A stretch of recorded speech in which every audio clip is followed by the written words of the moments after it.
And we're live and on time. Yahoo. How's it going, guys? Oh, it's just one of in here tonight. Big Bob, I guess it's you. You're wearing a Super Kev t-shirt, drinking Sazerac Rye on the rocks. Good man. I've got a bourbon on its way to me. Mrs. Kiwi is making me one of her world famous old fashions. And I'll be joining you very shortly.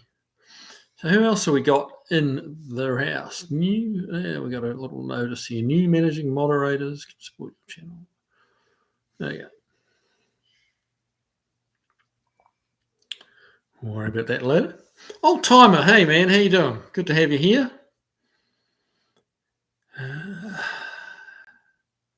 All right, who else we got? What's happening, guys? What's been happening? Who's finished their hot rod, and who's only just starting it? So what's going on, guys? Chris Triumph, hey, welcome along, bud. Good to have you here. Yeah. Seems like my drink's on its way. So, been busy and more busy as always in the shop, catching up on lots of little jobs. Thank you, my dear. Cheers. Cheers, guys. Oh, you can get a cherry in it. Nice.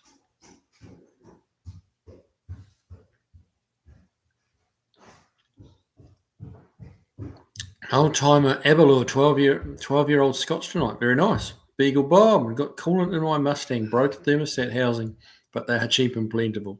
This is true. It is. How'd you break it, mate? Did you get the thermostat caught in between between the housing and the manifold? That's an easy one to do. Granddad's Junk. Hey man, welcome along. Good to have you here. How's it going in New Zealand or New Zealand?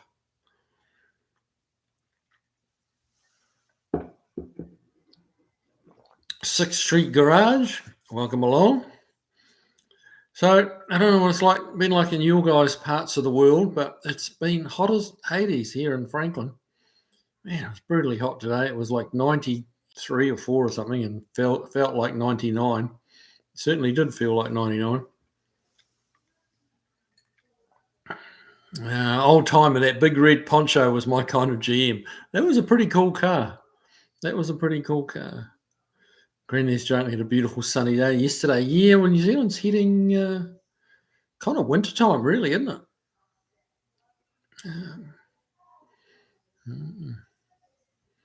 Thermostat caught, yes. Shimmed the bottom and I cranked down on the bottom. Yep, it's an easy mistake to make, mate.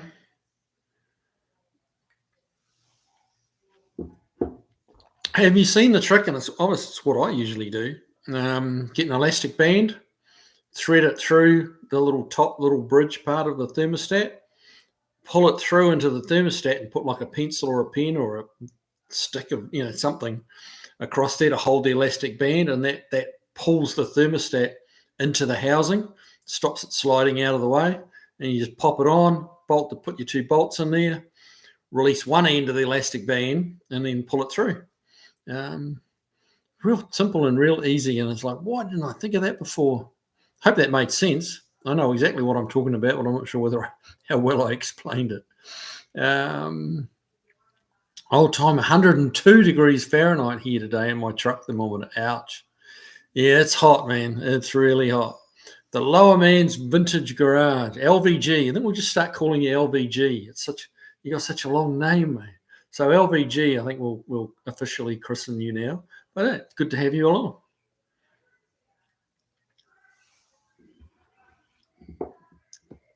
Granddad's Junk, I've been working on tractor brakes. Well, that's a big, heavy job, isn't it? Got to be done, though, I guess. Unfinished project. Welcome along. Drinking a bourbon, mate. Good to see. Beagle Bob, the new one had a threaded plug on top. I used a tiny bit of RTV to put it in the housing. Definitely thought of using a piece of wire if it didn't work. Yeah, the old elastic band's a pretty good trick for holding them in place. They just don't go anywhere. Reasonably, a 1/4-inch wide elastic band is the best one. Fitzgeralding, hey, welcome along, mate. 97 today in Fitzgerald. Well, I guess I need to shut up and stop complaining, don't I? We didn't get as hot as you two, old timer and Fitzgeralding, but yeah, we were getting close. 69 Coronet 500 Hale. LVG. I'll take LVG. Sounds great. Yeah. Good man.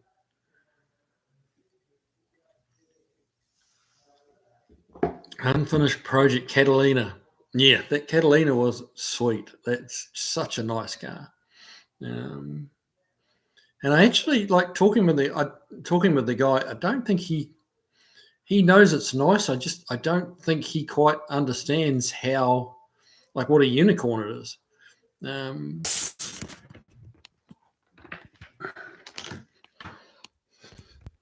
Hey, am I back? It says I'm live. Am I back? Speak to me, guys. I'm heading back upstairs because we get a slightly better signal up there. He's back. I don't know what happened then, guys, but I'm heading upstairs.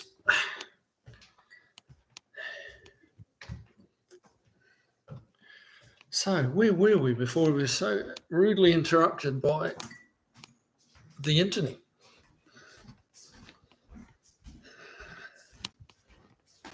Okay. Let me just get set up here again, guys.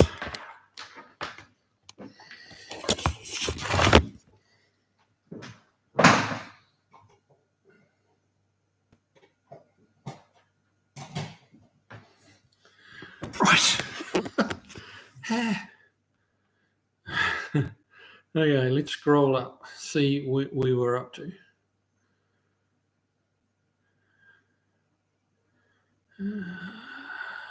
Up down. Beagle Bob, I watched the international video the other day. It looked very nice. The OE motor would be cool for sure. I've seen a gas-powered 200 inline 6 on Craigslist. I don't know if they're plentiful. Yeah, if it's a 200 Ford, then yeah, they are fairly plentiful. No, 102 in mid-North Ohio. North Ohio? What the heck? New Hampshire is usually highly unusual. This looks like Kev tripped. Granddad's joke looked like Kev tripped over the internet cable. Back to killing wheat. Oh, unfinished project, mate. I'm back. I hear.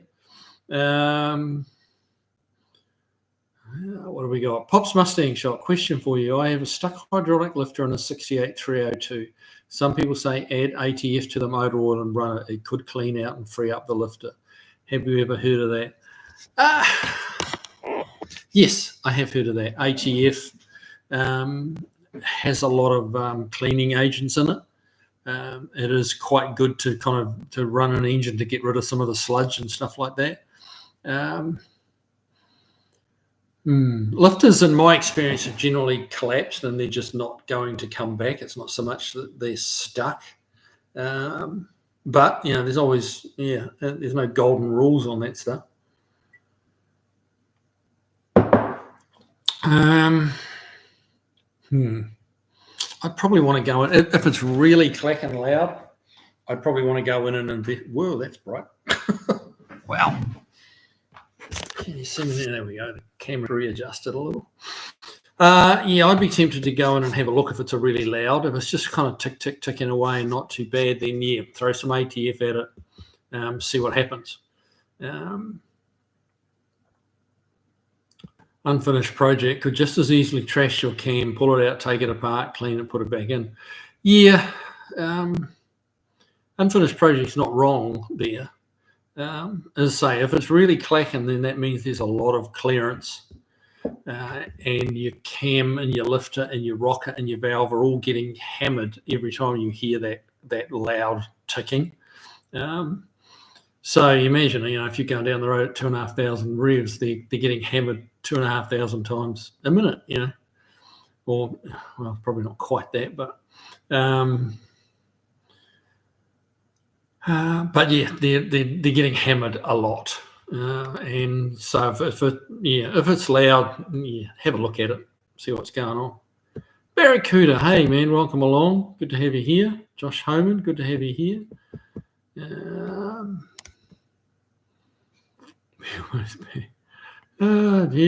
Chris Freemason's here. Good to have you here, buddy. Roy Miller, welcome along. Driveway of misfits. Must be the lead lining in your man bunker messing with your Wi-Fi signal. Well, I'm actually doing it on hotspot through my phone, but I don't know. We don't have a lot of signal strength even on the phone here, but it's not really showing any better up here, but it's worth a try, and I came back. So, hey. Let's try. No, I try and make sure that's all done before I get on air, mate, to be honest with you. Beagle Bob, international motor for the i6. Yeah. No, I wouldn't say that there's really any plentiful international motors around, but they are out there. Stray Bullet, hey buddy, good to have you here. Jay Russell Finch, be funny if he didn't know and keep going. Look, I do a little bit. I don't. It doesn't tell me that I've gone. It's you guys are the ones that tell me that I've gone off air or I've frozen or whatever. So yeah, and I'm usually a couple of minutes behind on the comments. So yeah, I usually end up talking to myself for a couple of minutes before I realise. So yeah. Stray Bullet, I don't have an automotive first in New Zealand question tonight, Kiwi. I'm unprepared tonight, mate. What's going on? Yeah, look forward to those tricky Kiwi questions. They're good. You usually come up with some good ones. Oh, well, yeah, hey, next week I won't be on, guys. Just so probably just mention that. Yeah, next Tuesday I am going to be on holiday, taking a vacation, summer vacation, and heading down to Antigua to sit by the pool and drink Mai Tais and bourbon and whatever else takes my fancy, and just kind of float around the pool and do as little as possible. So, yeah, kind of looking forward to that. So, yeah, next Tuesday night, you guys will be all on your own, just doing your own thing. I won't be around. So, yeah, but the following Tuesday, I'll be back.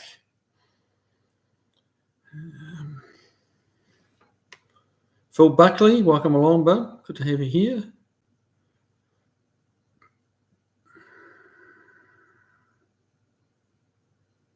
Mike the Slacker. Hi, Kiwi. Hey, mate. Welcome along. 69 Coronet. I saw a New Zealand commercial on TV, mostly video of a Kiwi. Oh, okay. Yeah, we're pretty proud of our Kiwis, the bird, and some of the people. Stray Bullet, I'll have 2 weeks to come up with something. Exactly, mate. You'll have 2 weeks. So we will be expecting something good, but yeah.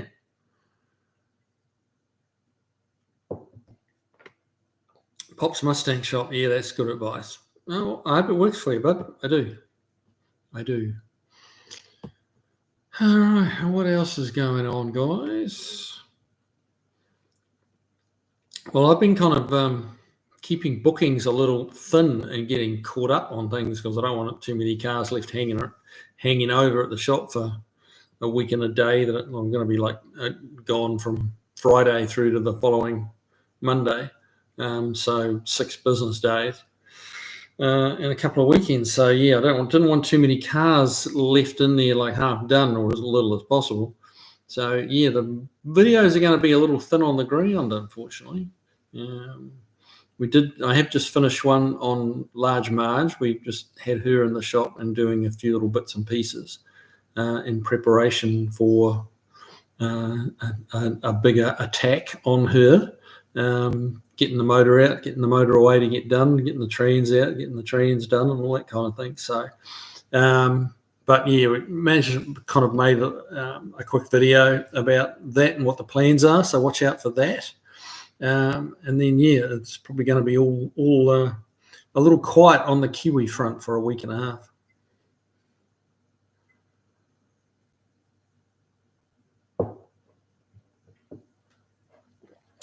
Beagle Bob, good on you for taking a vacation. Well, you got to do it sometimes, don't you?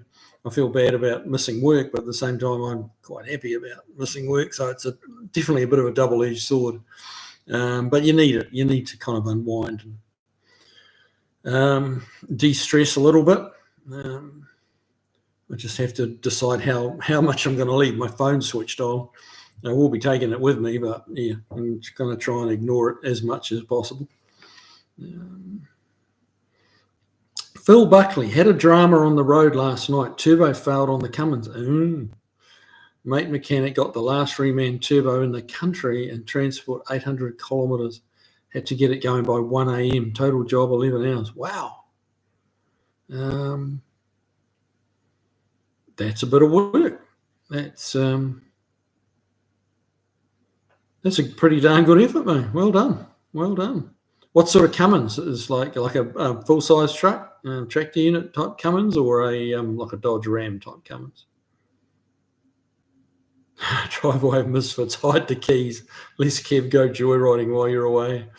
Yeah, very true. Very true.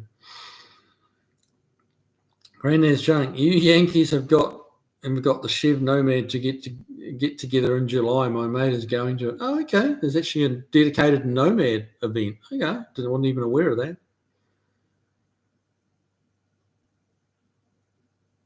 Straight bullet. I'll bet it really had. I'll bet that it really had some turbo lag. Yes, I'll bet it did. Yeah, I lost turbos twice in my 6.7 Cummins. Popped two of them, which was expensive exercise. Tavo, hey, welcome along, bud. Good to have you here. How's that Valiant coming along? You got that roof all finished? I saw a little bit of your video and then didn't get back to it. I got distracted. Where you were finding more and more rust as, and I was watching that thinking, man, I know exactly. Like, it's a little bit demoralizing, isn't it, when you think you got it done and then there's like, wait, there's more. But hang on, you'll get there, buddy. You'll get there.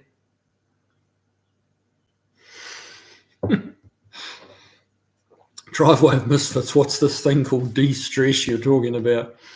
Well, the trick is, you really need about 6 months, I think, to truly de-stress. You go away for a week and a bit, or 9 days, I think we're going for.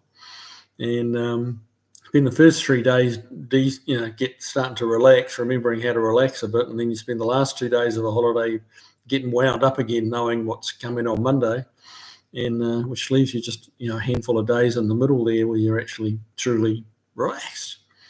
But yeah, it is what it is.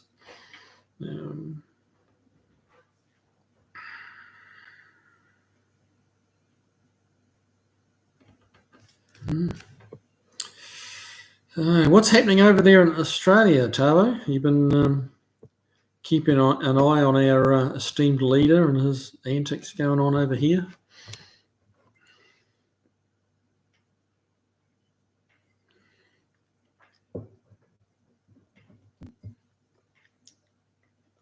They're talking about gas prices going up quite a bit here, so I'm not sure whether it's going to hit Australia and New Zealand or not. That'll be tough if it is. It's already super expensive over there.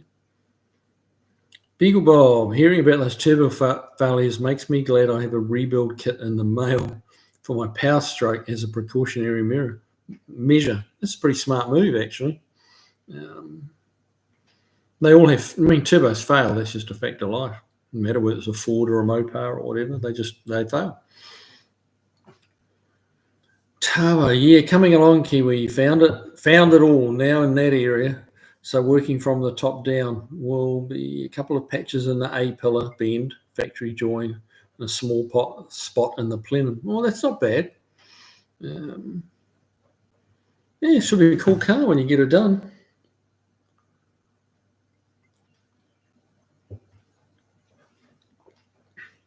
What colour are you going back with? Are you going back with the factory colour on that one? Because that's a pace of replica, isn't it? If I remember rightly. So I guess you've got a little, if it's the replica, you've got a fairly free hand in what colour you want to paint it, I guess. Beagle Bob, 260,000 miles. Figure that I'd rather do it at home than on the highway.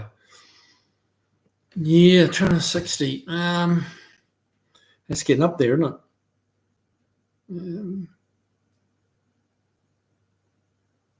Phil Buckley, yeah, Freightliner, 500 horsepower truck engine. She's 23 years old.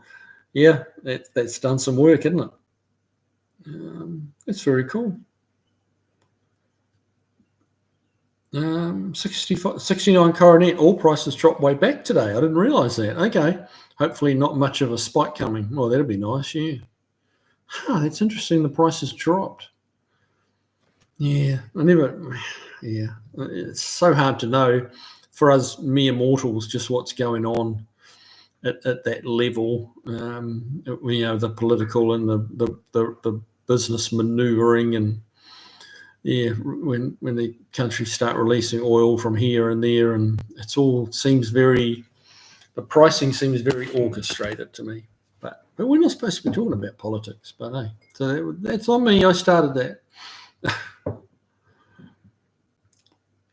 Stray bullet turbochargers are super easy to rebuild if you catch them before they get damaged.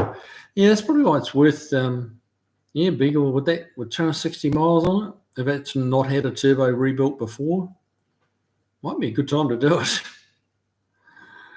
Chris Freemasser, I'll ask a real question. What's the best way to degrease an engine compartment that won't fry anything electrical?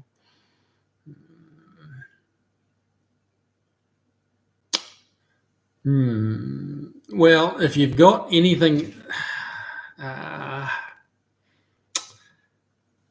anything that's even remotely resembling some, a PCM, a computer chipboard, sort of anything in the engine bay, you really need to just get that out before you degrease. The regular electrical connections doesn't really matter too much. You get a bit of water on them, you just got to get it dry. Just don't leave it. Don't do it of an evening, leave it soaking wet, shut the hood, and then, come back 2 days later, because, that's not going to work out well for you. But, do it earlier in the day, give it a good power wash and degrease, and, get that engine bay facing the sun and get it dried out. It'll dry out pretty quick this time of year. So a little bit of water doesn't hurt that 12-volt circuitry. Headlight plugs, just the various connectors you have in the engine bay, as long as you get it dried reasonably quickly. But anything, as I say, that's got circuit boards in, and is some form of a computer, then it has to stay dry. Get in there, take it out, put it to one side, get it done, put it back in later. Phil Buckley didn't fail under load, thankfully. Only ran about 30 seconds. Okay. So it didn't send a whole lot of shrapnel down through the intercooler, which, sounds like it wouldn't have done. The second turbo I did on my Cummins, or lost, it sent a bunch of shrapnel down through the intercooler, and the only way to get it out is to throw it away. You've got to, it's not worth the risk of a little bit of shrapnel being caught in an intercooler somewhere that then comes out later on and tears shit up seriously. So, so if it didn't destroy the impeller wheel, then you've done good. Granddad's Junk. Guys, if you're interested in 20s and 30s cars, check out the Irishman's Rally in Canterbury. They take these things everywhere. I must get the 30 Plymouth finished. Yeah, I hadn't heard of that one, the Irishman's Rally. So will that have some YouTube coverage or something, Doug?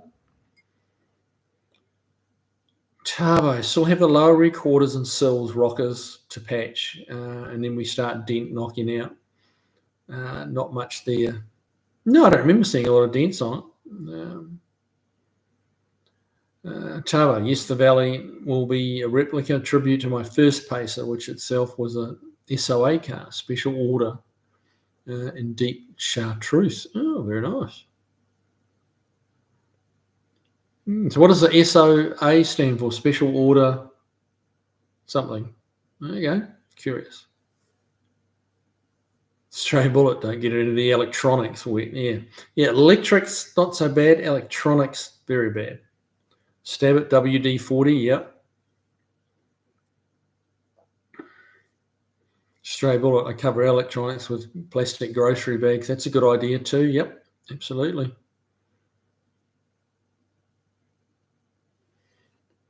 Chavo, compressed air, dry everything as soon as you finish washing. Yep, that's another one. If you've got a decent compressor that can give you a little bit of air, that's a good trick as well. Not really a trick, but it's a good practice, Granddad's Drunk. That event's on YouTube. I have to try and look out for it. Chris Triumph. Why does my pickup truck sound like a duck when I drive it? Quack, quack, quack. I have no idea. I have no idea. Yeah, maybe it's a Chevy. I don't know.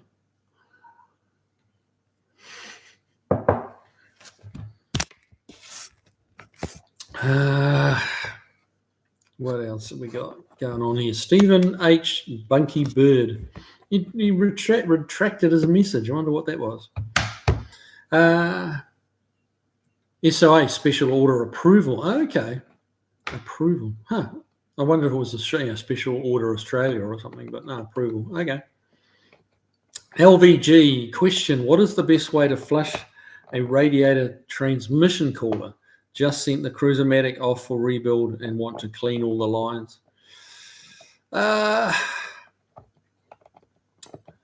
What would be the best product to put on? Transmission cooler. Probably a bit of gasoline, honestly. A bit of petrol we call it. Gasoline, gas. Run that through. The trouble is getting it through there. You kind of almost need, like if you've got a little fuel pump, you could connect that into the cooler and actually just pump it. Not necessarily pump it in a loop, but just pump it out and gone. You wouldn't need a lot to run through there. That's probably what I do, because at least with the gasoline, it'll evaporate off pretty quickly. You just leave it for a day and the gas will have just evaporated. Any residual left in the cooler will have just burnt off. And if there's tiny bits left there, it won't hurt the new, fresh transmission fluid.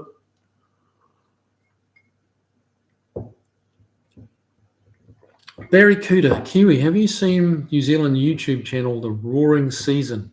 Currently, he's covering the 70 Trans Am Racing series. No, I haven't seen that. Who's okay? So YouTube channel, The Roaring Season. I have to have a look. There's a guy I know, Ian Rawkins, who's doing some TV stuff, but I think that's TV, and he's doing some old rallying footage and quite a bit of old stuff. I've seen him posted, posting a bit of stuff on Facebook about it, but. Granddad's Junk. Welcome to Kiwi's Gold Club. Oh, we've got a member. We've got a YouTube member. Well, thanks, man. Welcome along. Very cool.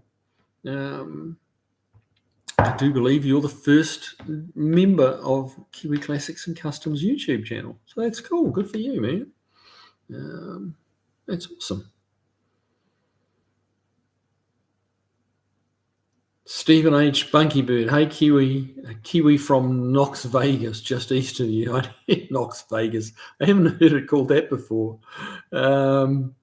Okay, not far away, man. 3 hours at best, at most. Tava, could you do me a favour, please, Kiwi, and sit off camera, all out of scotch here, and 120-kilometre round trip to grab some? Ow! Oh, mate. That wasn't very good planning on your part, I got to tell you. You got to, when you're that far away from the bottle store, you've got to think ahead a bit. Yeah. Bummer.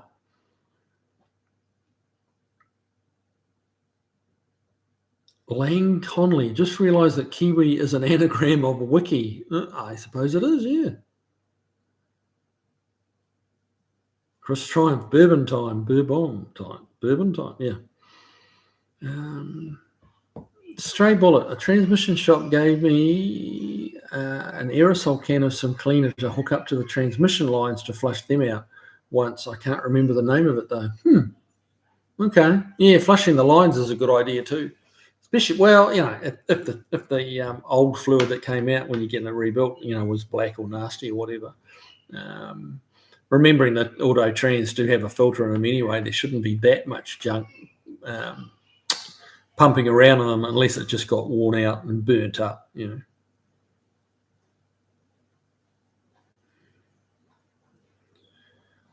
Meagle Bob, does anyone have a flat deck trailer they regret having or features to avoid? I'm looking at a 7 foot by 18 foot with 10,000 pound axles to haul cars and smaller tractor or similar equipment.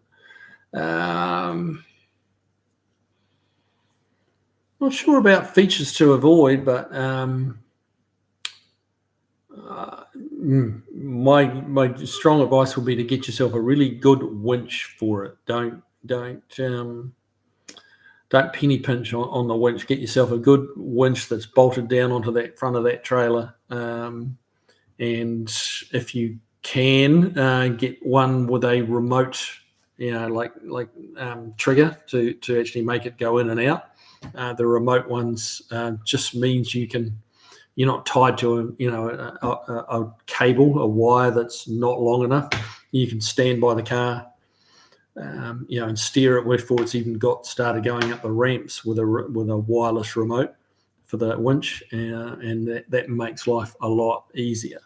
But and have a battery mounted on the trailer that trickle charges off the car. And then it'll just make that loading and unloading is always it's a pain, and it's ultimately where you run into problems. If you're gonna have problems, it will be in the loading and unloading process. So treat yourself to a decent winch and a decent set of tie down straps, that are made for transporting vehicles, not just a Walmart tie down, generic, universal tie down. Get some actual car type ones, and you shouldn't have any trouble. Driveway of Misfits. Wait, you have memberships now? Yeah, I do. I only just did that the other day, I don't know, it was a week or 2 weeks ago, something like that, and just kind of messing around in the YouTube studio, and it's like, well, let's give this a try. So yeah, there you go. Very cool. Steve Osgood, someone say Bourbon. Tavo, how fitting, a fellow Kiwi. Exactly, mate.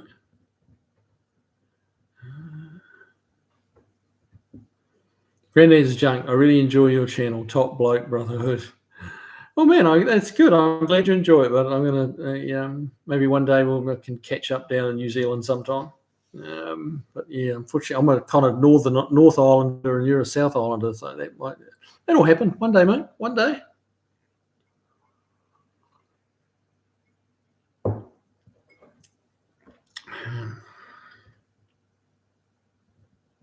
Stray bullet. I've also hooked up the air hose to the cooler lines and blew the fluid out that way. Yep, that's another way of doing it.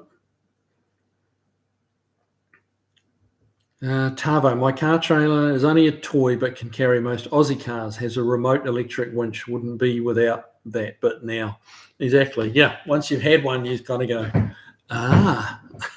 now I get it now. Yeah.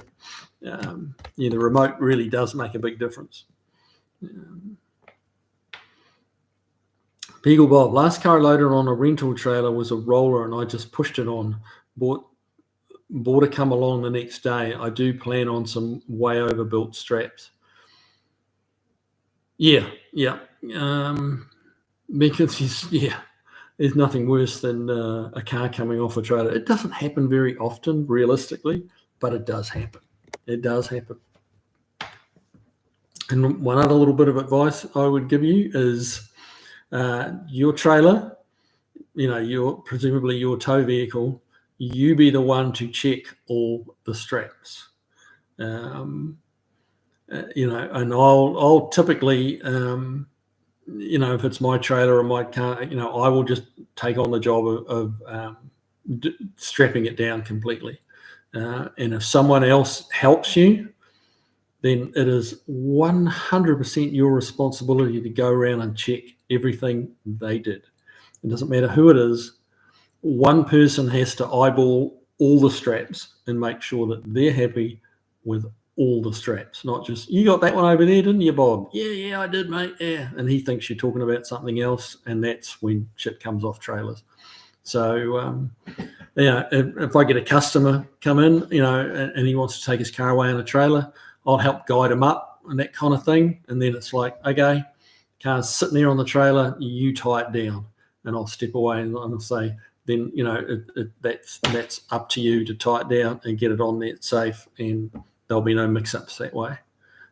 Because that's ultimately when they come off a trailer, is when one of you, and this can be the best intentions from a really good mate, but it just takes one little mistake. But if you've actually done it yourself and gone around and checked every strap, then you know it's right.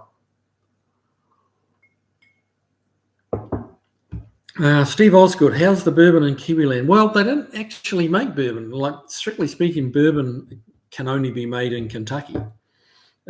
So yeah, there's not really such a thing as Kiwi bourbon.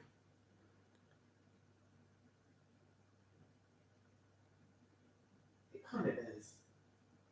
What's that, Mrs. Kiwi? I think you can make bourbon here, but yeah, it doesn't matter. She's chiming in about the bourbon. Yeah, I don't think it can be marketed as bourbon. I think you can make it in New Zealand, but I don't think you can market it unless it's made in Kentucky. There's some kind of law like that. Josh Homan, that's why they need to get the greed out of the classic car hobby. Not sure what you're referring to, Bud, there, and whether I missed a comment earlier on there. No, we need to get the greed out of everything, not just the classic car hobby, to be fair. Tavo, the best thing I found with the remote winch is you can sit in and steer the car while controlling the winch. One-man job. Yeah, exactly. Yep. Or even if you're just outside leaning in through the window and turning the steering. Yeah, but as you say, it's much, much easier.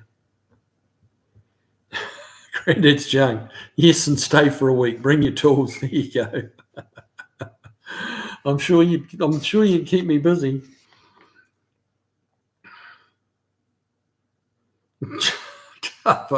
And a must down under is to flick the last strap and say, that ain't going anywhere. This is true, mate. In true Aussie fashion.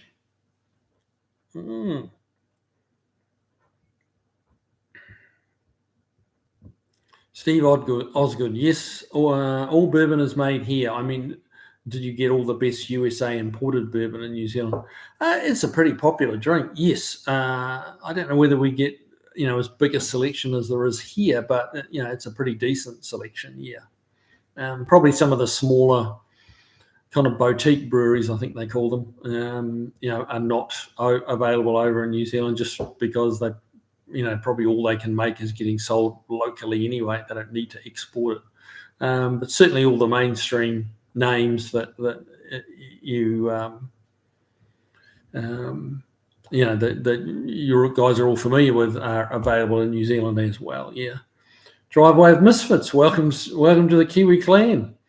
We have a second member. Awesome. Well, guys, that's great. I really appreciate it, man. It all helps keep this YouTube channel going. So, yeah, while I think about it, hit the like buttons. We're a little bit behind on the likes versus the viewers. So, yeah, hit that like button. It does help. It helps the video. It helps the algorithm. They love that word algorithm, but yeah, it's a necessary evil. That's how the stuff that I do and all the other YouTubers do gets out there, is via their algorithm. So, yeah, what do they say? Like, subscribe, share, all that stuff. So, yeah, cheers. So we have a club of 3. Very cool. Barracuda, I've seen straps cut through when they've been put through a wheel slot hole. Yes. Yep. There's some quite clever straps you can get that are made to go over automotive wheels and tie down that way. So you don't have to go through the slots or holes. But yeah, steel wheels are pretty hard on tie-down straps. Yeah, if you're going through slots in a steel wheel. The mag wheels, aluminum wheels are not so bad, but steel wheels are pretty brutal. Tavo's joined up as well. That's cool. Try Chris Freemesser. The peer pressure from Granddad signing up became too much for me. Very cool. Oh, it's kind of fun that's taken off. Granddad's saying, "Hey guys, let's all join." Yeah, well, that would be I'd be happy with that. Steve Osgood, bourbon and cinnamon on vanilla ice cream is excellent. Huh. I bet that would be, yeah. Bourbon and cinnamon on vanilla ice cream. That sounds pretty appealing.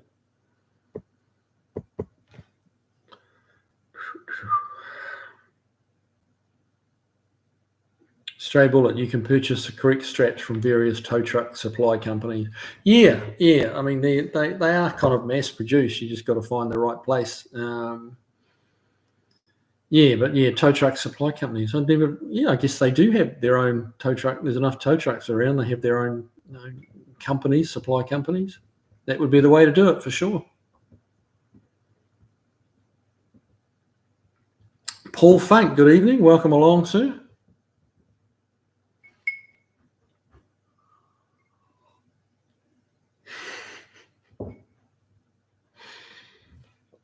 Steve Osgood, bourbon while strapping down a car is a bad idea. Well, especially if you're driving, after you've finished strapping it down and drinking your bourbon, that would be an even worse idea. But yes, I know what you're saying. Barracuda, I prefer proper whiskey. Here we go. I just prefer bourbon. I prefer the taste of bourbon to whiskey. There's not that much difference, but yeah. Like I quite like Jack Daniels, which is bourbon whiskey, because Jack Daniels is made here in Tennessee. So, Paul Funk, what is Kiwi's Gold Club? It's what is it? It's kind of it's a membership thing where you get a few little added extras.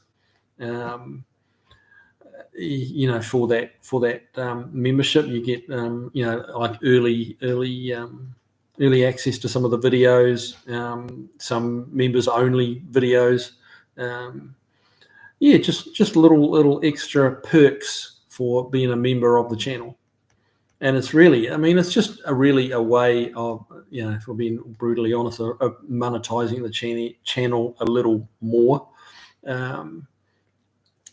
Because it does take a lot of time to run it and make the videos and that kind of thing. So it's not it's not nothing, and it does take a little while to the people that are making good money on YouTube are making really good money, and then there's kind of like the rest of us.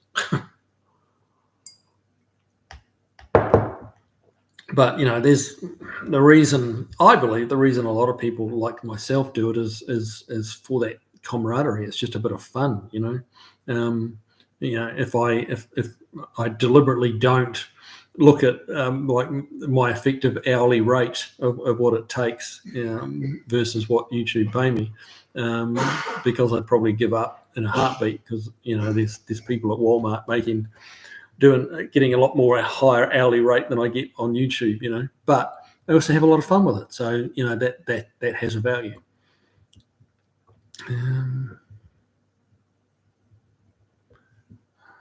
Beagle Bob, I'm feeling the pressure to join, but my very comfortable T-shirt keeps me calm and holding out for now.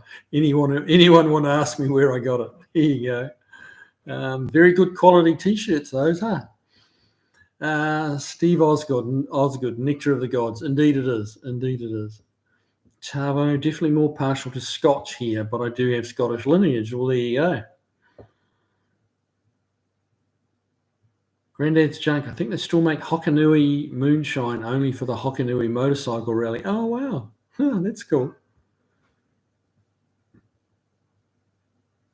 Stray Bullet, I have the world's largest collection of full Jack Daniels Bell of Lincoln decanters.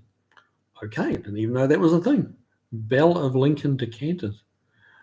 Not heard of that, buddy. Hokanui moonshine, that's a real man's drink. Yeah, I'll bet it is. Yes, I bet the first few slugs are a little rough, and then till it numbs you a little bit. Driveway of Misfits, fun fact, the county where Jack Daniels distillery is located is a dry county, so you can't actually drink Jack Daniels in their distillery. Well, you're almost right there. I've been down to the Jack Daniels distillery with visitors that we get, from overseas. I've been down there. We must have been through there 8 or 10 times. And you do tasting. They do tasting down there. So you can taste, which is drinking, but it's only a little bit. Basically, they give you 5 little samples, and the samples add up to, I think, like a shot and a half, because they can't serve any more than that, because then you would be over the legal limit to drive. So I think it's a shot or a shot and a half's worth of bourbon, Jack Daniels you can drink. And the only way they get around the dry county thing by all the bottles, they sell a lot of bottles of bourbon out of that distillery, like to all the tourists coming through. But what they're actually selling, and they'll tell you this, it's kind of a loophole in the law that nobody's worried about. The officials aren't worried about it, that you buy the commemorative bottles, you buy the bottles that are only available at the distillery, and they just happen to be full of bourbon. And they'll tell you that on the tour that you do.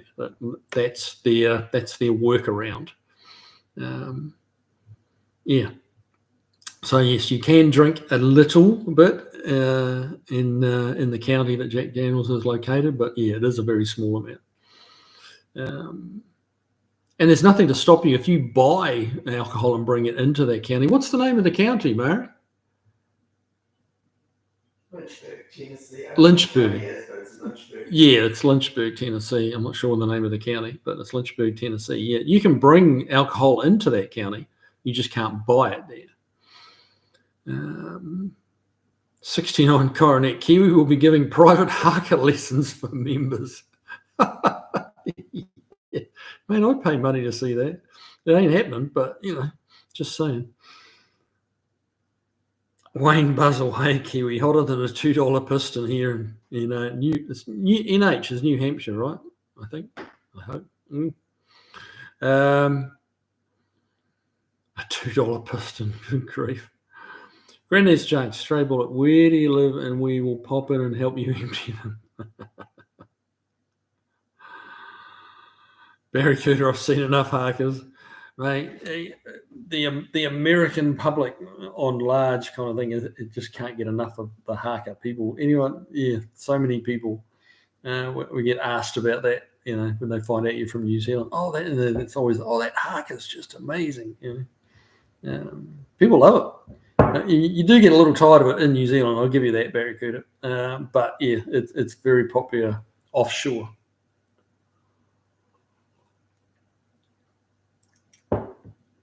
Steve Osgood, yeah, you can't buy booze in a dry county. You can drink in a dry county. Stray Bullet, Jack Daniels is not selling the liquor to tasters. No, that's right. It's part of the tour. It's like a free tasting. So they're not selling it. That's quite right.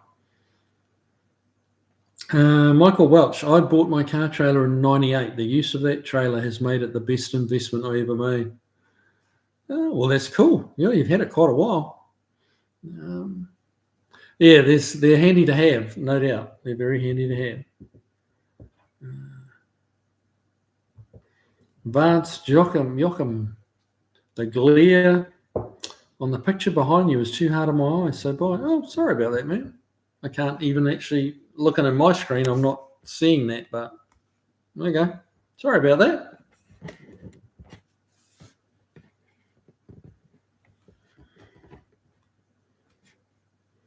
Tavo, my trailer hasn't proved a very good investment so far.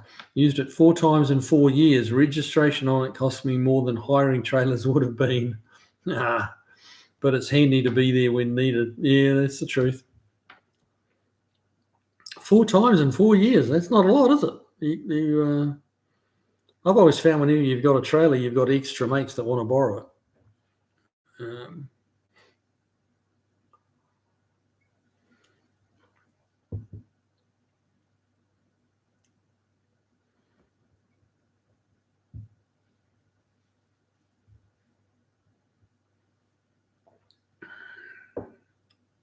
Right, so what else is going on? Hey, now, I don't know how many of you guys actually follow Kevin Tates' channel. But it's Paintucation by Kevin Tates. Good YouTube channel, pretty popular YouTube channel. But this Saturday, he's got a video that drops at 8 a.m.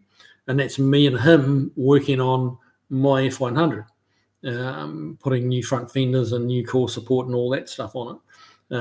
So yeah, if you're looking for something to watch over the weekend, look out for that.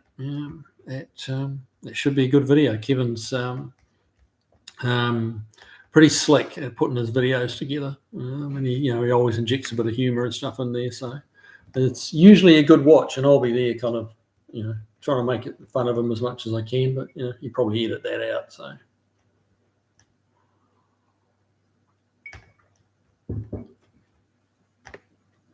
Driveway of Misfits. Cheaper to own a trailer than a pickup truck. Never thought of that way. But the trouble is, you need the pickup truck to tow the trailer. Paul Funk. I've lived in Colorado my whole life and never toured the Coors Brewery. Yeah, and it's unbelievable how many times we've been down to the Jack Daniels one, because it's relatively close to where I live. So we get the overseas visitors coming in, and let's go down to the Jack Daniels Brewery, and everyone's always keen to go. And it's a good little day trip, It's pretty down there, and the brewery is interesting the first 3 times you go through, and then after that it's it's a little like repeats of days of our lives, but we're entertaining visitors, so it's all good.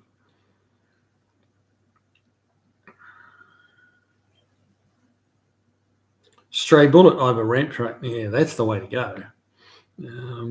Ramp. Yeah, that's definitely the way to go.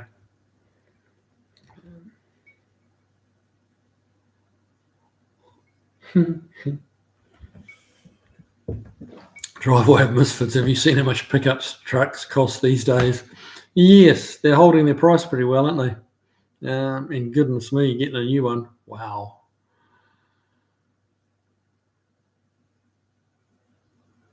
Grandad's Junk. There is a distillery at Reefton, a small town 1 hour away from Greymouth. I think it's the only one in the South Island.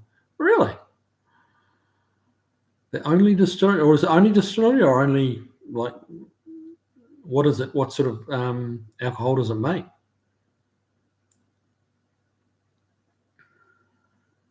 Steve Osgood, what's your everyday bourbon you drink? I enjoy Wild Turkey. Wild Turkey's pretty good. I quite like Four Roses. I like Angel's Envy, but that's a little more pricey. But for an everyday bourbon, yeah, Four Roses is pretty good all rounder.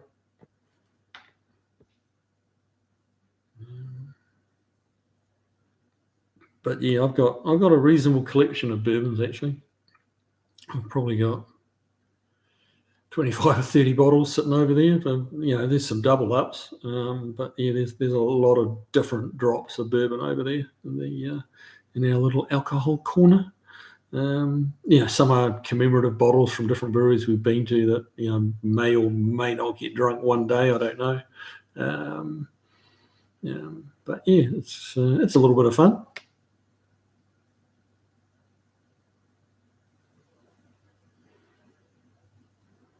Steve Osgood, there's a father-son bourbon channel on YouTube that is excellent. A father and son bourbon channel. Huh. Would not have thought to go on YouTube to look for a bourbon channel. Interesting.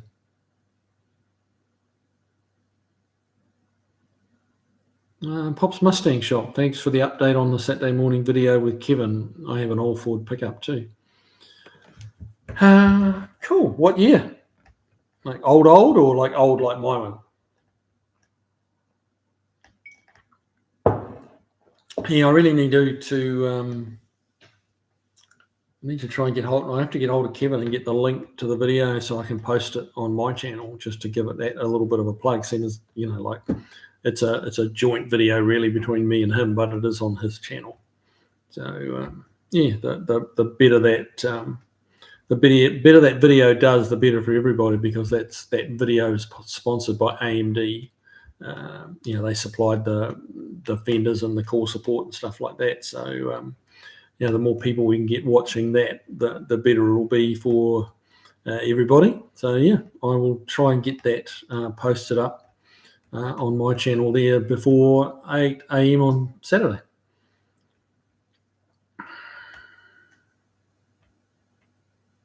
Beagle Bob, have you ever heard of Whiskey Del Back? They are in Arizona and they age in mesquite. I have not heard of that, no. Nice drop, I'm assuming. LVG, I sold one of the cars and the guy showed up with a trailer that lowered to the ground instead of using ramps. The axles rotated to drop the trailer to the ground. Impressive. I've seen that. Yeah, I have seen those on Facebook or YouTube or something like that. They're quite slick. Yeah, they are it's quite a slick little setup. Not super cheap, as your kind of conventional, wood bedded heavy trailer. So I guess it depends how much you're using it. And what sort of cars you're picking up. If you're picking up cars that are close to the ground, then trying to get a really low car up ramps and onto a regulation height trailer is fraught with issues, shall we say.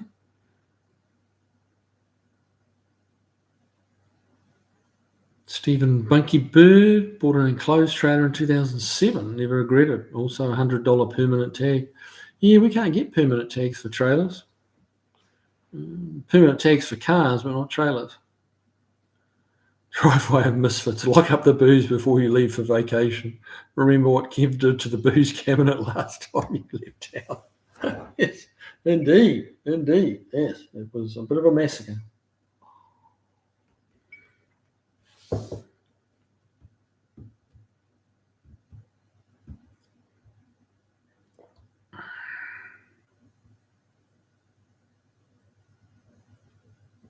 Tavo, that's not a bad idea, Bunky Bird. Down in Australia, any trailer is over $100 per year to register. Wow.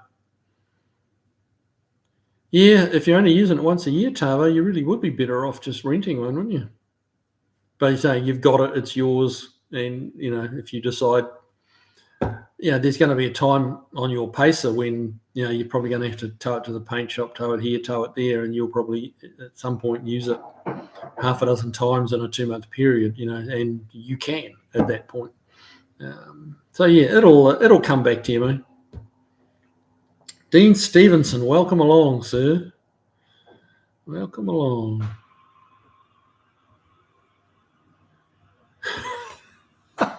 Josh Homan, just show Kev the trash can before you leave and tell him that if he touches the whiskey, he's going in it. Yes, indeed. You don't mess with a man's whiskey or bourbon. Beagle Bob, do you like smoky flavour? Yes, I do. I like a smoked old-fashioned. Really nice. That smoky flavour. Next time I'm in Tucson, I might pick up something as a gift for a certain Kiwi. Oh, mate, that'd be awesome. Yeah, but yes, I definitely do like the smoky flavour. Stray Bullet, those are nice for lowered cars, lower man.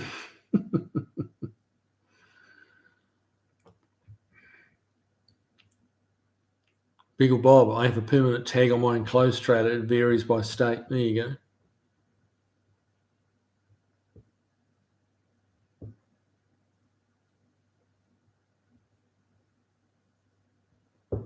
Stephen Bunky Bird, I was SB to get a permanent tag on a trailer in Tennessee. Huh. Interesting. Pop's Mustang shop, 71 F100 that I drove to work for years. My kids grew in that truck. My son drove it to high school and college. Wow, that's awesome. 71, so that's a bump side, isn't it? Bump side truck. I actually think they're a little bit nicer than the dent side like I've got.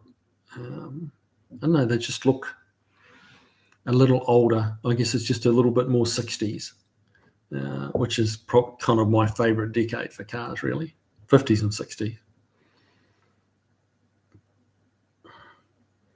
Bunky Bird, also use a harbour freight winch. Yeah.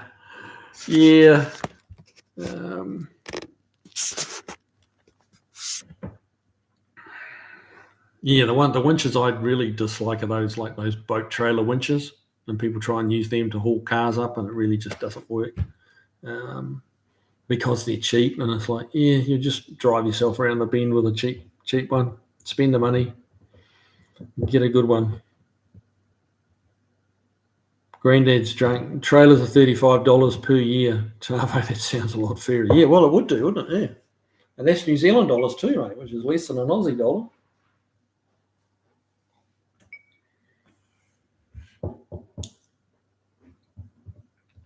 Dean Stevenson, the master of the icons, whatever you call them, emoticons, whatever those little things are. How many you got there? 1, 2, 3, 4, 5, 6, 7. Koala bears, kangaroos,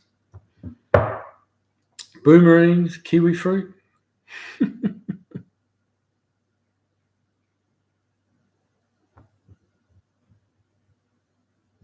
Tavo, the wrist buster when they slip. Yes, indeed.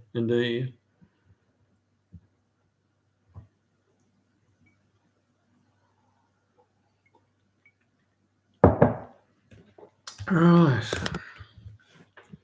Well, it's a little bit of a quieter evening than some. So what's everybody doing for the 4th of July? All going away, staying home? We'll be in Antigua for the 4th of July, so I don't even know to what level that's going to be celebrated. I'm sure there'll be some fireworks or something, but so yeah, but I won't be. It'll be my next live will be just after the 4th of July, so you can tell me all about it then. Josh Homan barbecue, that's fairly traditional, isn't it? Have a barbecue on the 4th of July. It's a good time of year though.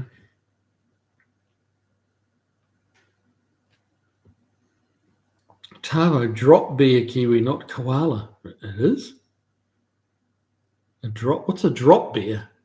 Never even heard of a drop bear. Driveway misfit staying home as usual. There you go. LVG, riding a bicycle so I'm safe from the coppers. There you go. Yeah, I don't think you can get DUI on a push bike, can you? A pedal bike.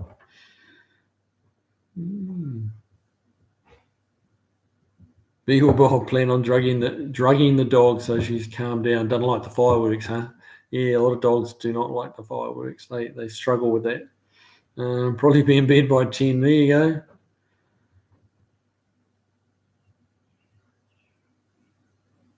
Paul Funk, here in Colorado, we stay home campground. They're already booked. Yeah, I guess they would be, wouldn't they?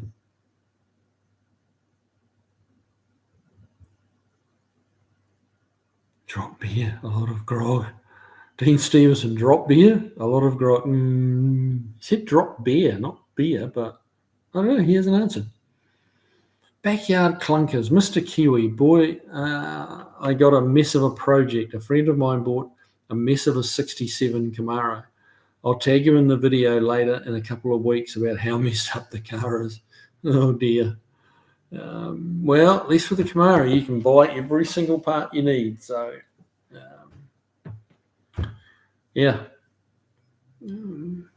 Yeah, there's some pretty sad early Camaros around, but that's cool. That 67 is my favourite. I'm not quite sure why. There's really not much difference between a 7 and an 8, but just being that first year, I just think that'll be the one I'd go for. Although supposedly the 69s are the one to have, the 69 Camaro.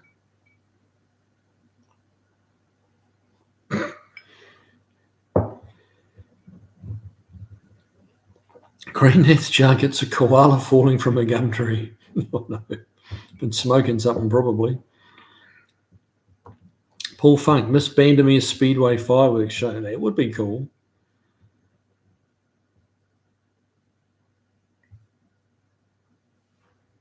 Backyard clunkers, quarter ain't even welded to the wheel housings, and new floors are tacked over original rust. Yep. Yeah, seen that before. Yeah, quarters. Yeah, there's probably not enough left of the wheel housings to actually weld the quarter to.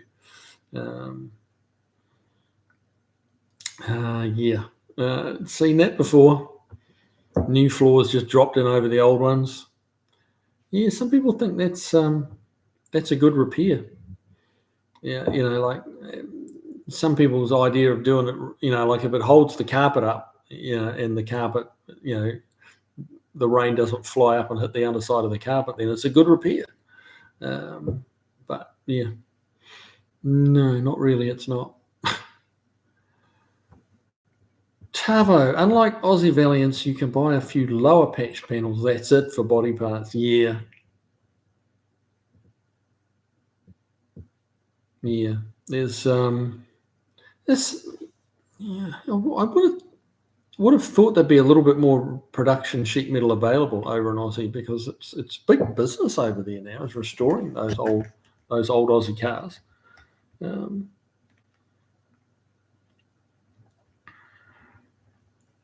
But yeah, I believe they're. Somebody was telling me the other day that they're making like XA, XB coupe rear quarters, like a complete rear quarter. Some company in Aussie's making them. And now I don't know whether it's true or not. I'll be honest, I found it hard to believe, but they were supposedly $11,000 Australian, which is probably about 8,000 American per quarter. So yeah, 22,000 Australian for a pair of quarters. I don't know. You might be able to tell me whether that's true or not, Tavo, but yeah, that seemed like an astronomical amount of money for a pair of rear quarters. Beagle Bob, I had a grave miscalculation looking at an empty glass only halfway through. Be right back. Barry Cooter, you like vent windows? Yeah, I guess, that is one of the few differences between the 7 and 8. Yeah, honestly, I couldn't really tell you what it is. The vent windows are, they're there. I don't see them as a plus or a minus, but it's an easy way to tell what you're looking at. They did away with the vent windows on the 68, but I don't know. If I had the choice, I wouldn't walk away from a 68, but if I had the choice, I'd go with a 67. I don't know, maybe it's like people that like a 64 built Mustang, and it's the same as a 65, but pretty much. But I don't know.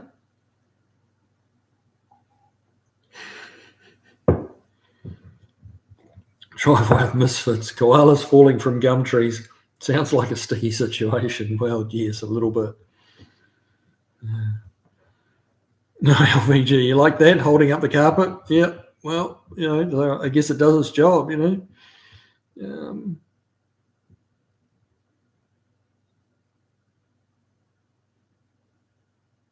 Backyard clunkers. No, they cut the housings over the wheel. Just tacked on the quarter skins. Oh, good Lord.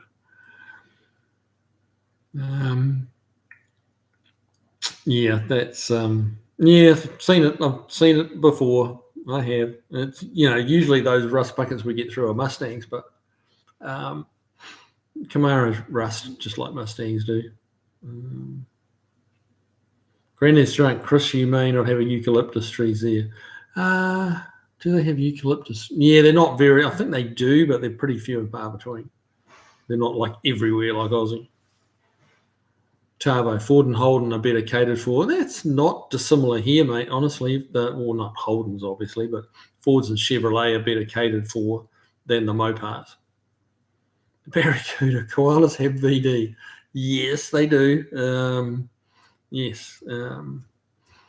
How did they get that, you might ask? Well, that's a whole nother story possibly for a different live stream, not this one. Yeah, that's pretty sad. I think it's chlamydia they had quite badly. Like it's killing them off. Yeah, it's a problem.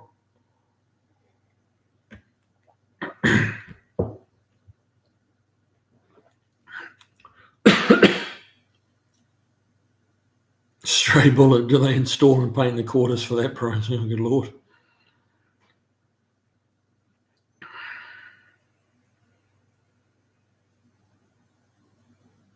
Chavo, I haven't seen those hardtop quarters, but the price wouldn't surprise me. Really?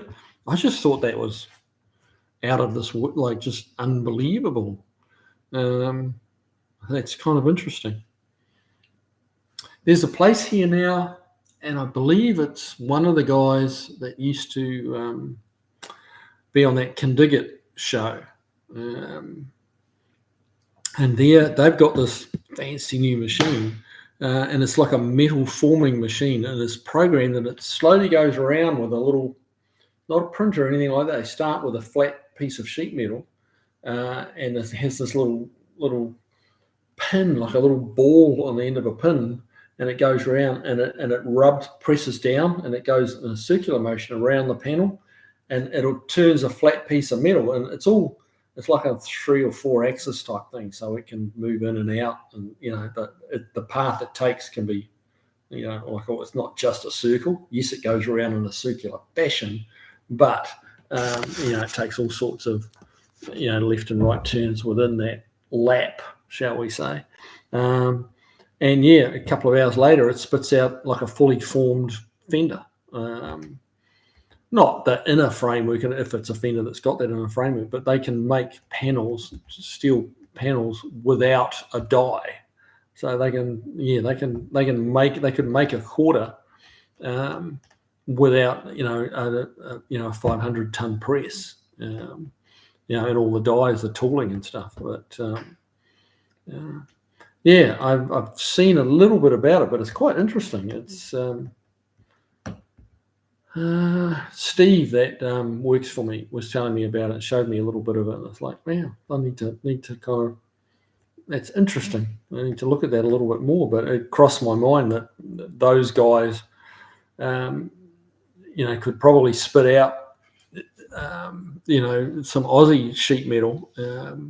All they got to do is be able to scan, a decent shaped original, and they can make reproduction panels without any dies, without any tooling.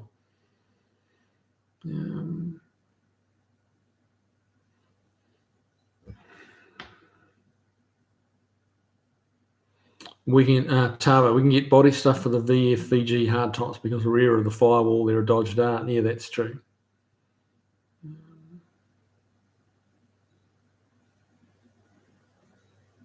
Backyard clunkers. I'll post a couple of pics right now on my page. It's a 20-footer, but nothing is good on the fix and flip job. Worst part, my friend brought it at night and never looked over the rotted bottom frame rails. Mate, yep, it's just like that black Mustang we had on a couple of weeks ago, I mean, he didn't buy it at night, but same sort of thing. Just didn't look close enough and got caught. Frame rails are gone. Stray bullet, we have eucalyptus trees here, lots of them. Well, yeah. Beagle Bob, I'm back. Switch from the Sazerac rye to the Jack Daniels single barrel select. Oh, very nice. It's good to have variety, isn't it? But it's the spice of life, they say. Josh Homan, I'm subscribed to some guys restoring a 69 El Camino. The frame was filled with spray foam and rusted to nothing. Yep, some of the flippers love spray foam. A mate of mine had a nice, well, I shouldn't say nice, actually. It appeared nice. 68 Camaro convertible. Big block, 4-speed. Ticked all the boxes. It was full of spray foam. He ended up, like spray foam in some of the structural parts of the unibody. He ended up getting a Roadster shop chassis for it and putting complete floors in it, and the quarters, and the list goes on. He ended up with he had a lot less of the Camaro when he was done than when he started. It was like one of those, like, quarter of the car he bought was still there.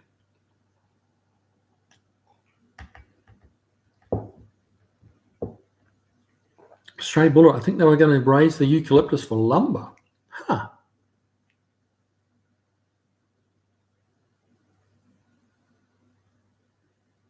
Didn't know that. Gum trees were imported from Australia to California many years ago. Plenty of them there. Interesting stuff. Barracuda, you'd need good saws. I've not heard of eucalyptus being used for lumber, but it's not really my area of expertise, is it? Lumber. Is it tough to cut? Is it, Barry? By your comment, I'm guessing it is. LVG, all sorts of gum trees here in SoCal as well. I hate the way they randomly throw branches at you.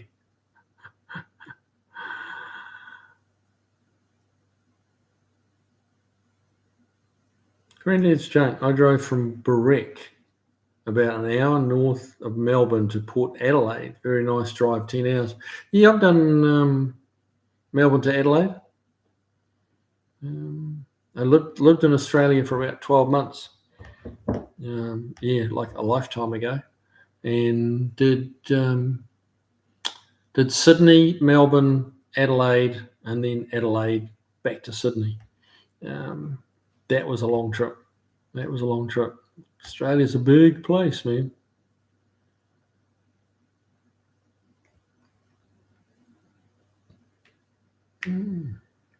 Stray bullet, whatever their plan was, it never worked out. There you go.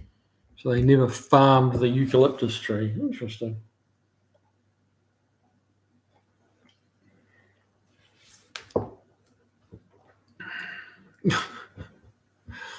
Chris Freeman said, "By gum, are you talking about the sweet gum or the eucalyptus? I've been a hobbyist woodworker for 20 plus years.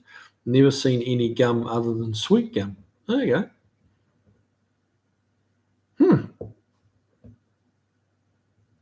Yeah, it's all double Dutch to me.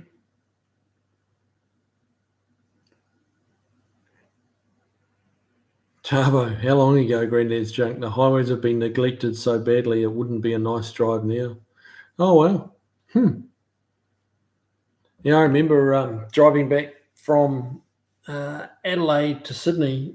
Drove right through the night, and back then, this is how long ago, it was on a Ford Laser Sport. It was probably about mid-80s, I think. And yeah, you're just out the back of, you're in the middle of nowhere. Like it's a fairly lonely drive from Adelaide to Sydney. And I just remember filling up the car, foot to the floor, fifth gear, and basically driving till you got down to about just foot to the floor for like 3/4 of a tank. Start looking for a gas station, stop, fill up, out again, foot to the floor, like as fast as the thing would go, which I think was about 185 Ks, and just sit there for 3/4 of a tank, and then start looking for a gas station, and just rinse and repeat. And yeah, it was a relatively quick trip, as trips from Adelaide to Sydney go. But yeah, worked that little. It was someone else's car. It was a company car, so worked that little car pretty hard. It did quite a few hours at just absolutely pegged in fifth gear as fast as the thing would go.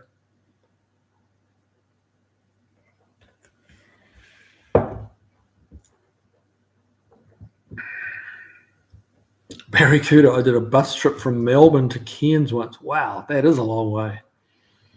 Wouldn't want to do that again. No, I'm not quite sure why you wanted to do it in the first place. She must have been pretty. That's all I can say. Can't think of why else you'd want to do that.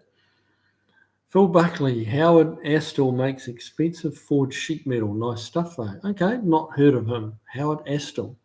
Okay.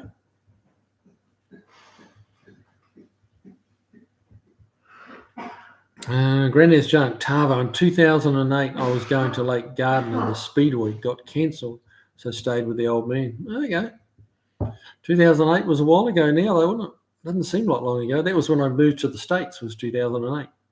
It was, we got here on 31st of January, 2008. So even that, it seems, seems not a lifetime, but it's certainly, it's a big chapter, shall we say. It's not a lifetime, but it's certainly one of the bigger chapters. Yeah. Backyard clunkers to Kiwi. I just posted some pics on my YouTube page of the Camaro, an orange 67 RS. I'll finish up the video this week at some point. So the name of the YouTube channel is Backyard Clunkers.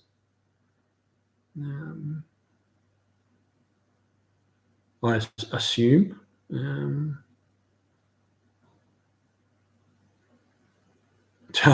wouldn't do that today, Kiwi. Hay Plain is a great speed trap stretch now, mate. I swear I went. Well, say it was all at night, like right through the night. I think I got back into Sydney as the sun was coming up, and didn't see a single cop the whole of that trip. Yeah, or that leg anyway, Adelaide to Sydney. Didn't see a single cop, but it was 2, 3, 4, 5 in the morning. So LVG, that run sounds so cool. Hammer down, let's go. It really was. It was just, yeah. And the thing is that actually part of this might sound a little odd, but part of the reason for doing that, one, it was fun. Okay, it was fun, like just screaming the lungs out of this thing. But it keeps you awake. Like try and drive through the night. I don't know how you guys find it, but I just fall asleep, which is not a good thing when you're driving. But when you're pegged in fifth gear, that keeps the adrenaline going and the eyes open, and that was really what kept me going right through the night. Was a cup of coffee at each gas station, jump back in the car and hammer down.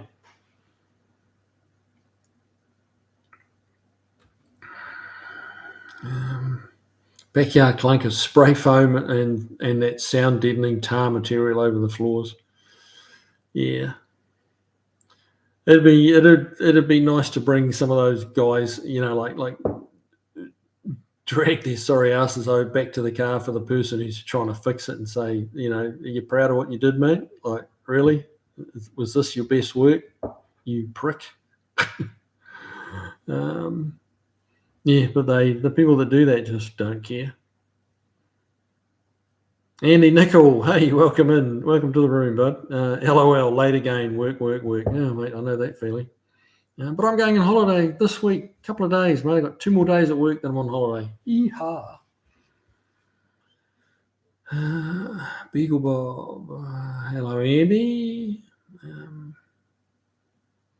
Barracuda, why aren't they looking after the roads, Tavo? Yeah, budgetary constraints, I'll bet.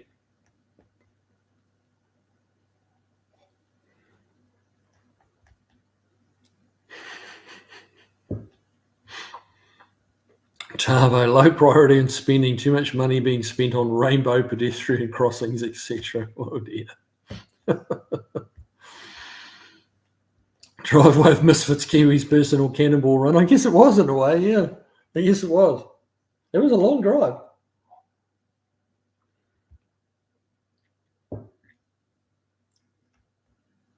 Beagle Bob, I can drive about 9 hours a day, never pass more than one rest stop. Yeah. Yeah, that's the rest stops have to become a little more frequent, don't they, as we get a shade older.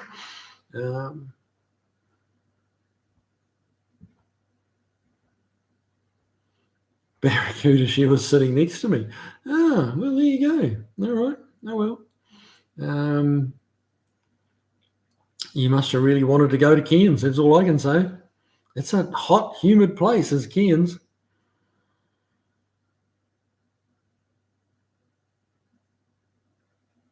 Bucky Bird, sounds like you were living the song Radar Love. Yeah, it kind of was a little bit, yeah. Yep. Tavo, did Adelaide, Melbourne in just on 6 hours of an 81 VG pacer to the boards part of the way. Cool, man. Cool. I have no idea. I really couldn't remember how long it took me to get from Adelaide to Sydney, but obviously it was longer than 6 hours. But yeah, I have no idea how long it was. Way too long ago to remember. Stray bullet. Sometimes the vehicle owner just wants a cheap, quick fix. I don't know. Don't know. I mean, yeah, maybe you're right. I mean, if that's all somebody wants, but I think with that on like some of these rusty northern cars, and the salt's just eating them up, and people need to keep driving them because they just need a cheap clunker. and then they want a cheap, quick fix. That I get. I understand that. But when you're doing, an early Camaro or 67 or an early Camaro, then typically the reason they get done that way is to make a buck. That's my experience anyway. I don't know that anyone who's got one of those Camaros wants a cheap, quick fix. What they really want to do is make as much money as they can, in my opinion. But as you say, it's not impossible. I can't say that could never happen, but I have my doubts.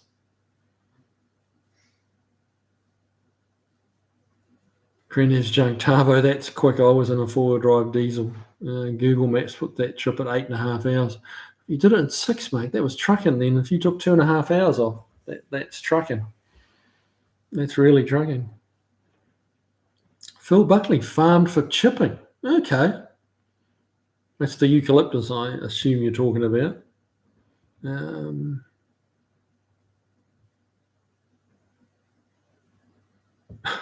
Anti-nickel. Oh, God.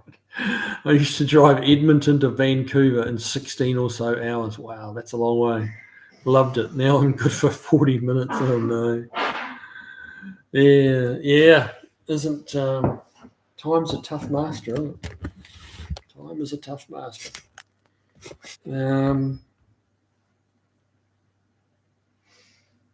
Yeah, a buddy of mine, he's an older guy. I think he's deep into his 70s now, and yeah, he can't sit in the car for much more than about an hour. And it's just his body, and it's not a bladder thing. It's just the pain, like his joints, his various bits of him. Just like the pain is just too great. He can't sit or stand in one spot for too long, and like going from here to Bowling Green is about it for him, which is about an hour and a half drive each way. That's about as far as he can go. He really can't fly anywhere because he can't sit in the plane, for any more than an hour. So there's not that limits your destinations on a plane pretty heavily. So it's tough.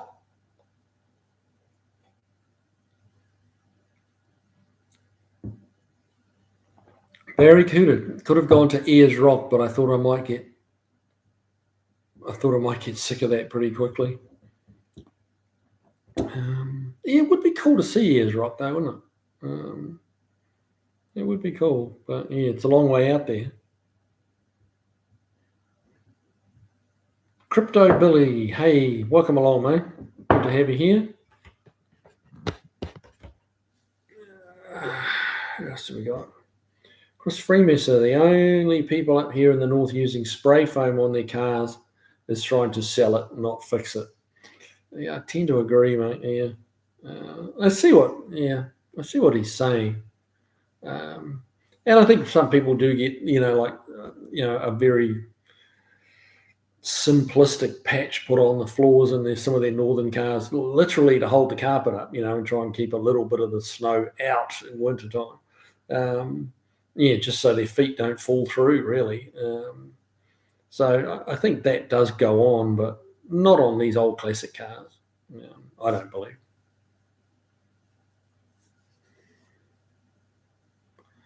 Tavo, speed limit 110 k's, actual speed for a good stretch of it is about 110 mile an hour. There you go. What's 110 k's? That's about...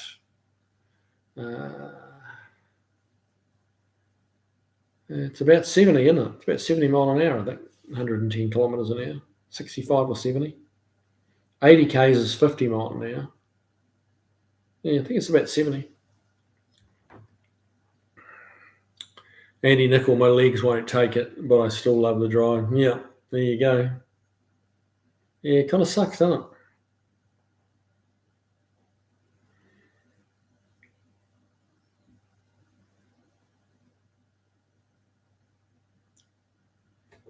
My father had a 67 Olds 442 convertible. Claimed to have driven from Cape Cod, Massachusetts back to upstate New York, where we live, in 3.5 hours. Usually takes 8 hours. There's some interesting math there, I'd have to say. 8 hours. That's yeah. Whew, that would be. I don't know how many miles that is. I don't know, but that would be one hell of an average speed. To take, 55%, reduce the travel time by about, 55, 60%. That's going twice as, that 8 hours is probably based on 70 mile an hour, 60, 70 mile an hour. That means he was doing like 120 mile an hour everywhere, or more. That's a lot. That's a lot in a 67 olds.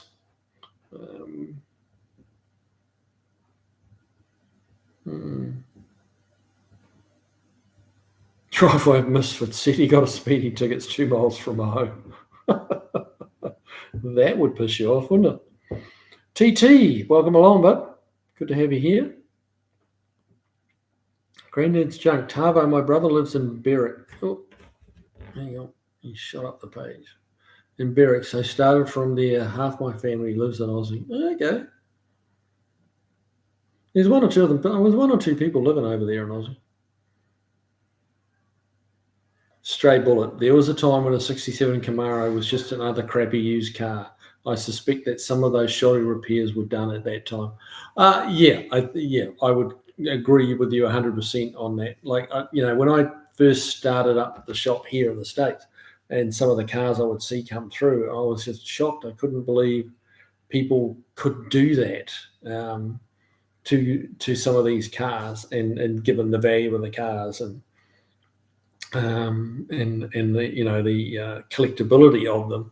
And then someone pointed out to me exactly what you've just said. There was a time when 67 Camaros, 67 Mustangs, 67 Roadrunners, all of them were $800 cars that you got for your high school kid if you didn't like him very much, and when the kids crashed them, you just dumped them and got another one.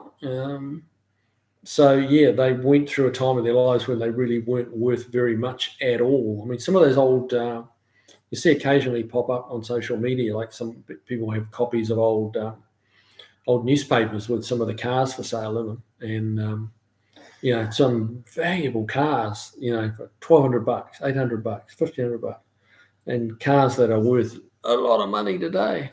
But they went through a patch in their life where they weren't worth hardly anything. Tavo, that's actually what sold me on this Valiant as a project. Floors are solid, wasn't going down that rabbit hole. Yeah. And that's what I tell all my customers, the ones that are inquiring, they were thinking about buying an old classic car. What do you think? And I always tell them, spend as much money as you possibly can on the front end, and you will save it on the back end. Because you might find that $500 car or $1,000 car. You can find a Mustang for $1,000 without even looking hard, really. But it'll cost you a fortune to bring it back. And you're better off if you've got $6 or $7 grand to spend and you want to fix one up, spend that $6 or $7 grand on one that's better and more solid, and you'll end up with a better result and less money involved.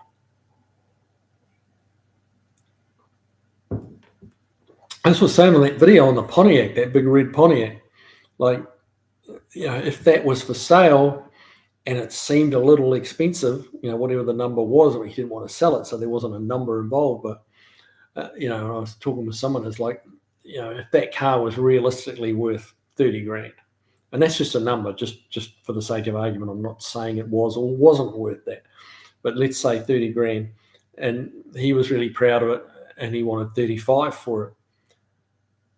That car was so rust free, pay the 35. say you overpay it for a little bit, you've got a car that's solid and that's worth a lot of money, and it will continue to appreciate at a better rate than one that's had every panel replaced on it. So pay the money for a decent car as much as you can, if that's what if you want to get into a classic, buy a decent one. Some of these old clunkers that come in, Broncos is a good example. I've had a couple of people bring me Broncos and said, I want to get this fixed up. And it's like, honestly, if they'd been given that car, if it was free, it was still too expensive. They were so far gone that to bring them back, and you can bring back anything if you want to pay the money. You can bring back a VIN tag if you want, if you got the money.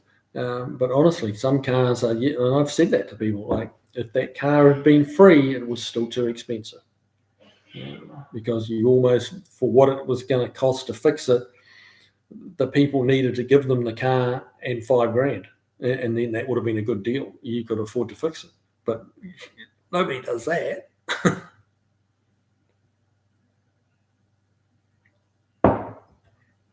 Tavo 110 is 68 mile an hour. That's pretty close. I thought it was about 70.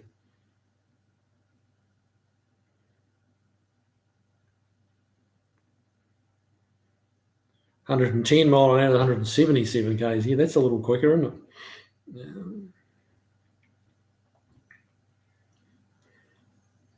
Fastest I've gone is 157 mile per hour. That's the fastest I've ever been. Backyard clunkers. There's a difference between a quick fix and a butcher job. Yeah. Yep.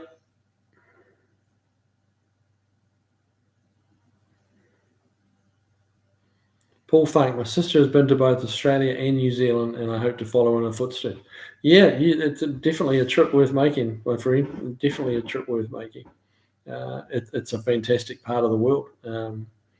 Two very, very different countries. A lot of people think Australia and New Zealand are similar because they're so close together. They could easily be on opposite sides of the world. They are very, very different. Which makes them good, because you're seeing, you go to Australia and then you go to New Zealand, for example, you're not just seeing more of the same. The same if you went New Zealand, Australia, you don't go to Australia and just see more of New Zealand. You're seeing two totally different places. Different people, even a different culture. The culture's not that drastically different, but there are differences, without a doubt. And I think any Australian or Kiwi would agree with me on that. The cultures are different. And yeah, the countries are very, very different. Geographic, like looking at them, the appearance of them, they just, New Zealand's a volcanic island, lots of hills, very green, very small. Compared to Australia. Australia is like a continent, not like a continent, it actually is a continent. A lot of desert in the middle of it, very pretty and gorgeous around the coastline where they're close to the water. And yeah, just very different places. So yeah, you should make that trip.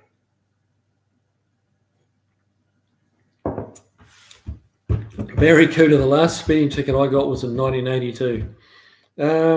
Yeah, well, I can't beat that one. I can't. You've got me there by quite a bit. 30 years or more. That's pretty good effort. You're either very observant or you drive very slowly. I'm not sure which. Dean Stevenson State Penitentiary miles per hour. Yes, it is. Yes. Yeah, it wasn't. I wouldn't do it again. Getting caught would not be worth it.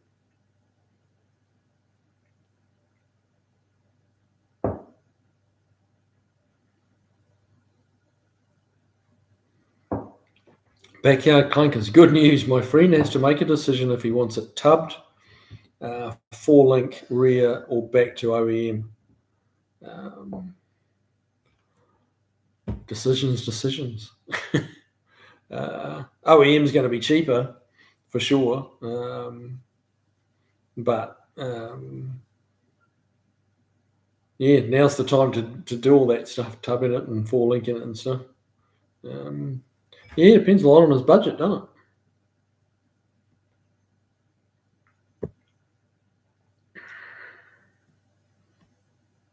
Andy Nickel, Eric O, YouTube mechanic, says undercoating just speeds up rust. Condensation between the coatings and the metal. He sprays some kind of recycled oil treatment. Yeah, a lot of old timers just spray their used engine oil. There's many stories of that over the years. The old timers just, they drained it, back in the day when you changed your own oil, they would keep their oil changes and then, once a year get under there and spray it all around under the car. Made a god awful mess. But there's nothing like oil. Like if you pack up a rusty, or if you're looking closely at a rusty car, something that's really rusty, the areas that aren't rusty is where the engine oil has leaked all over the place and it's built up with the dust and dirt, and you end up with this oily paste almost under the car, which is a mixture of just old engine oil, dirt, dust, grime. And it's a great rust proofing agent. It really is. And it's kind of free. So, yeah, a lot of old timers used to do that. Before winter, and particularly if they were in salt areas. Going into the salts there with their, 2 or 3 gallons of oil, and they just spray it everywhere they possibly could till the car was dripping.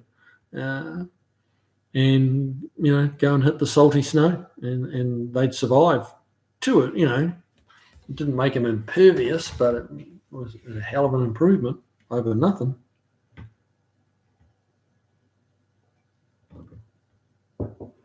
Although Andy Nickel, I'm saying undercoating just speeds up rust. I don't necessarily believe that. Condensation can set up between the coatings and the metal, but one of the things with undercoating is, it's nice and kind of, once it goes on and dries, it's quite clean and doesn't smell like a big bag of old engine oil. Like these guys that spray the engine oil under the cars smell just stunk of engine oil.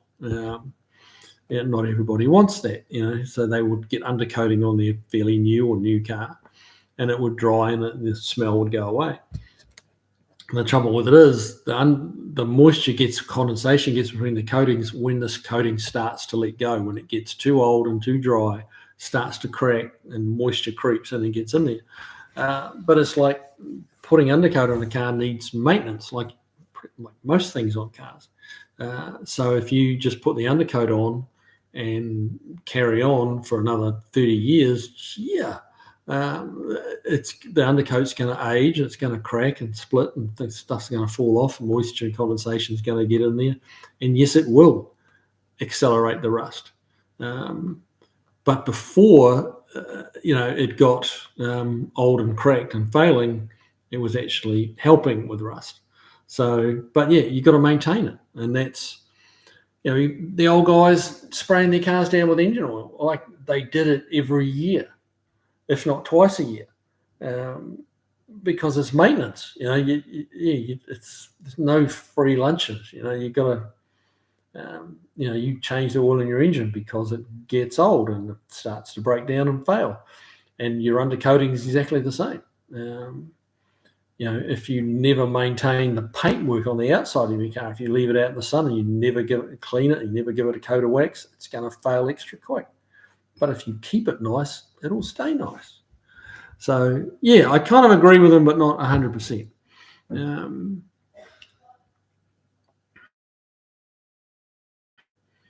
Driveway of Misfits, Andy Nickel, SMA fan as well. Eric uses fluid film. There are several non-permanent undercoating treatments like FF that help protect cars from rust. And I think that's the key terminology there is non-permanent undercoating. And actually, most of them are non-permanent, although, they may be promoted as being permanent. They're not. Nothing's permanent, is it? Nothing is permanent. So when they start saying that, it's like, really?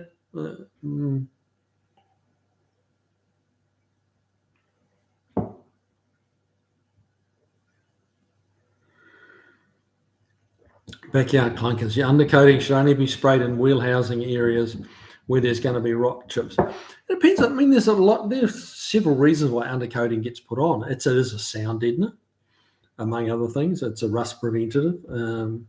It's a soft surface for rocks to hit, and it's not like getting peppered, inside a 44-gallon drum with rocks. Like the undercoat softens the blow. But yeah, undercoatings do help with rust, but not forever. They're not permanent.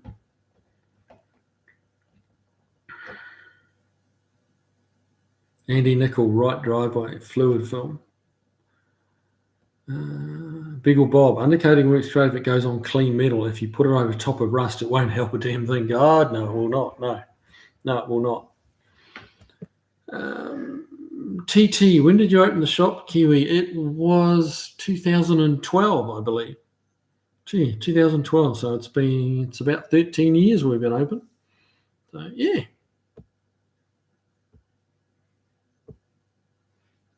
Tavo, that's how a lot of projects are advertised here, showing what you don't need to do. Clean floors, clean rust-free chassis rails. Okay. Huh. Yeah, it's I think, honestly, Tavo, I think people are a little more aware of it in Australia and New Zealand because of the legal aspects of it. If you've got rust in your chassis, rust in your floors, you are going to fail your warrants of fitness, your certificate of fitness, your whatever it is you need to have, where your car gets inspected for safety, and rust is part of the safety inspection.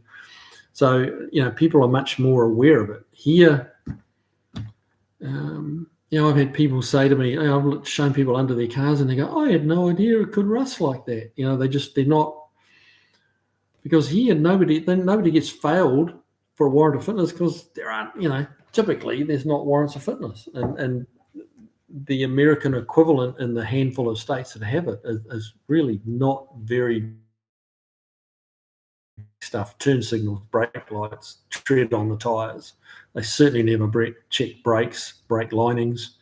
Most places that have a safety inspection don't even check ball joints and wheel bearings.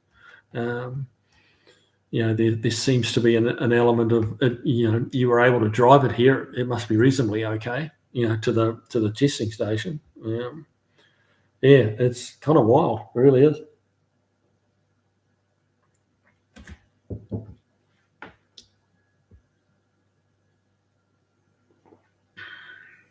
Laurel Flynn, that Falcon you looked at in Ngatea was mine. Yep, I remember you. Yep, that was a solid one family owner car that has had a coat of paint and a reconditioned motor. Yeah, that was a neat old Falcon. Yeah, I remember talking with you. It was fun meeting up with you guys in New Zealand, and I'm not quite sure when we're going back. There's some talk we might be back in New Zealand, kind of March next year. But I'm not.